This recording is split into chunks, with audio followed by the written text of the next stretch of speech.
All right, well, we've entered the second half of my podcast where it's time for letters to Jessica. We're going to start with the first one. It's from a female from New York. She writes, "Dear Jessica, am I wrong for being hesitant about getting into a relationship with a guy because I know for a fact he suffers from severe depression and anxiety? I just don't know if I can handle being in a relationship when he goes through severe episodes. Also, my mom has the same diagnosis, and it makes me worried that that's all I will ever attract. Do you have any advice to give on the subject? And thanks." Well, first off, thank you so much for writing me this letter. Are you wrong for being hesitant about getting into a relationship with a guy because you know that he has depression and anxiety? I would say no. I would say that is normal to feel. I know that when we get in a relationship, we have an ideal person that we want. We want him to be strong or funny or caring, and we want everything to be perfect. But let's just remember that we are living in reality, and not everything can be perfect. So the thing that I want people to understand about depression is that it is not life ending, especially if that person is medicated and he knows his dosages and he doesn't skip his dosages. More people have anxiety than you think. Public speaking is the number one anxiety in the world. Everyone hates doing it. I have anxiety as well. And more people suffer from depression than you would realize. It's just that depression goes on different spectrums. And what I'm hearing from you is that he's on the higher spectrum of depression. And you don't feel like you can handle that. I don't think there's anything wrong with you admitting that you can't handle it. And I don't think there's anything wrong with you already setting up that boundary of what you don't want in your life. He may be a great guy. And if he is, then be his friend. Be his support. Because I think a lot of people don't realize before you get in a relationship, you really need to be friends with that person so you know if you're compatible enough. Because that's the whole point of dating, is that you like this person enough. He was a good friend. We're going on this date, and we're compatible emotionally as well as physically. And we've decided to move it forward and take it to the next level and be together.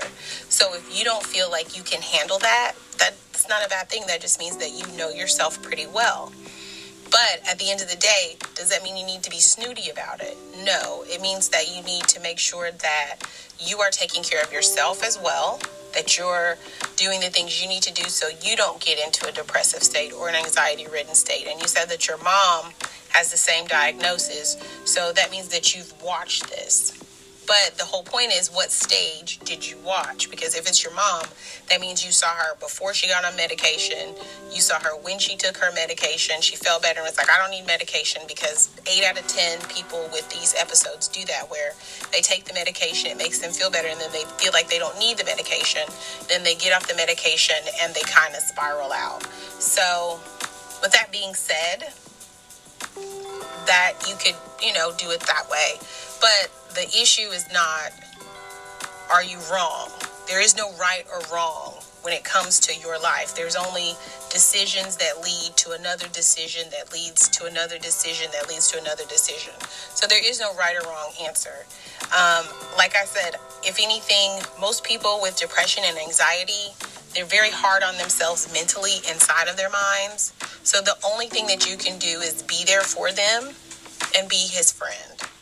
And if you're okay with that, then be okay with that. And be honest with him. Don't lead him on, because then that triggers his anxiety even more. And it can trigger his depression even more.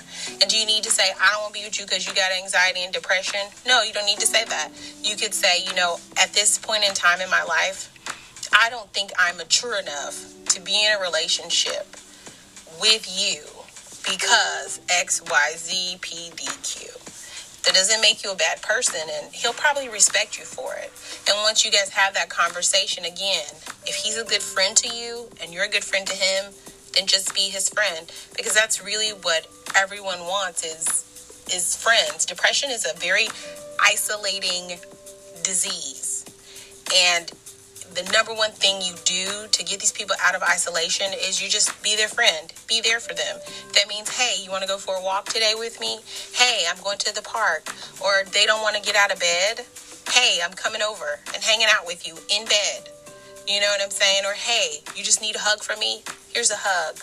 But the number one thing we need to do is we need to remove the stigma around depression and anxiety, because, again, more people have it than you think.